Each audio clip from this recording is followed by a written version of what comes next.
एक तरफ जहां पूरा देश इस समय एलपीजी और पेट्रोल के संकट के अफवाहों और डर के बीच काफी ज्यादा परेशान है, तो वहीं भारत को आज एक बड़ी जीत मिली है। क्योंकि एक तरफ जहां दुनिया का सबसे अहम रूट इस समय काफी ज्यादा चोक है, जिसको हम स्ट्रेट ऑफ हॉर्मुज कहते हैं, तो वहीं भारत के शिप अब यहां से गुजरना शुरू हो चुके हैं। यानी कि भारत के लिए ये एक बड़ी जीत है और भारतीय नौसेना भी इसमें अपनी पूरी भूमिका निभा रही है। तो आइए जानते हैं पूरा मामला क्या है और कैसे भारत को इसमें छूट मिली है। नमस्कार दोस्तों, आईएनए हिंदी के एक नए एपिसोड में आपका स्वागत है, जहां पर हम पहले बात करने वाले हैं भारत की एक बड़ी विक्ट्री के बारे में। दोस्तों, हार्मोज स्ट्रेट की जब बात होती है तो ये एक छोटा सा समुद्री रास्ता है, लेकिन इसका असर पूरी दुनिया पर होता है। यहाँ से हर दिन लाखों बैरल तेल गुजरता है।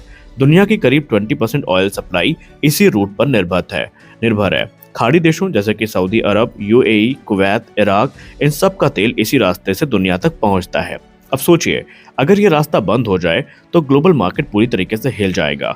तेल की कीमतें आसमान छू लेंगी और सबसे ज्यादा असर पड़ेगा उन देशों पर जो आयात पर निर्भर हैं, जैसे कि भारत हो गया। अब यहाँ पर हाल ही में अमेरिका, इजराइल और ईरान के बीच जो बढ़ते टकराव है, उसने पूरे क्षेत्र को अस्थिर बना दिया है। ईरान ने हॉर्मुज स्ट्रेट पर अपनी पकड़ मजबूत कर दी और कई जहाजों की मूवमेंट पर नजर रखी जा रही है। यहाँ तक कि कुछ जहाजों को वापस भी लौटा दिया गया है। ईरान का संदेश साफ है, अगर हालात बिगड़े तो ये रास्ता कभी भी बंद हो सकता है, और यही वजह है कि पूरी दुनिया की नजर इस स्ट्रेट पर टिकी हुई है। अब सबसे अहम सवाल, भारत पर इसका क्या असर है?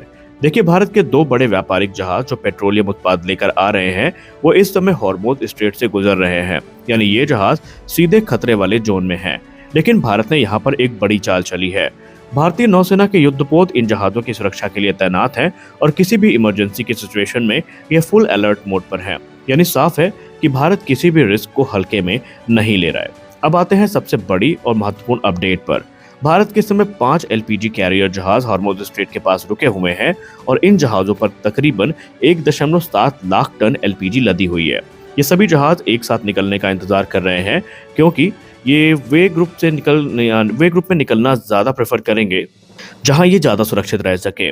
और ये एक तरह का कोऑर्डिनेटेड मूवमेंट ऑपरेशन है, जो दिखाता है कि भारत हर कदम सोच समझकर उठा रहा है। और अब सवाल ये है कि क्या हॉर्मुज स्ट्रेट पूरी तरीके से बंद हो चुका है?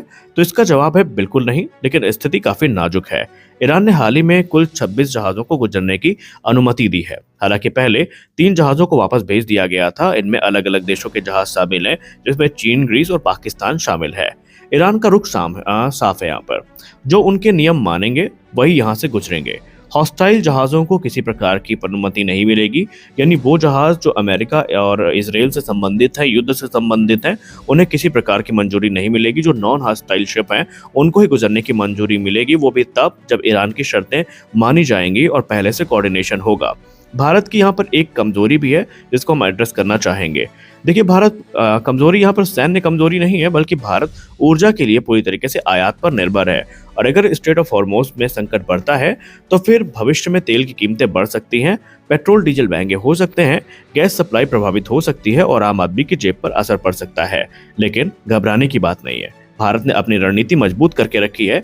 अलग अलग देशों से तेल खरीदने की नीति है भारत की, और नौसेना की सुरक्षा के अंतर्गत ये जो टैंकर्स हैं, अभी भारत पहुंचने लगे हैं। यानी तैयारी पहले से ही पूरी है। तो कुल मिलाकर हालात तनावपूर्ण हैं, लेकिन इन सप्लाई अभी भी जारी है और भारत पूरी तरीके से सतर्क और तैयार है। अब आपसे भी अनुरोध है कि आप भी उन अटकलों पे ना आए, पैनिक बाइंग ना करें और किसी प्रकार की असहज स्थिति में ना आए, क्योंकि सप्लाईज आ रही हैं। हाँ, ये बात है कि पहले जैसे निरंतर नहीं, लेकिन जो धीरे धीरे सप्लाईज आना है वो रिज्यूम कर चुकी हैं। और अगर सब कुछ सही रहा तो बहुत जल्दी जो हालात हैं वो सामान्य भी हो जाएंगे, क्योंकि अब ईरान ने जो सॉफ्ट कॉर्नर है भारत के लिए, वो खोलकर प्रदर्शित करना शुरू कर दिया है।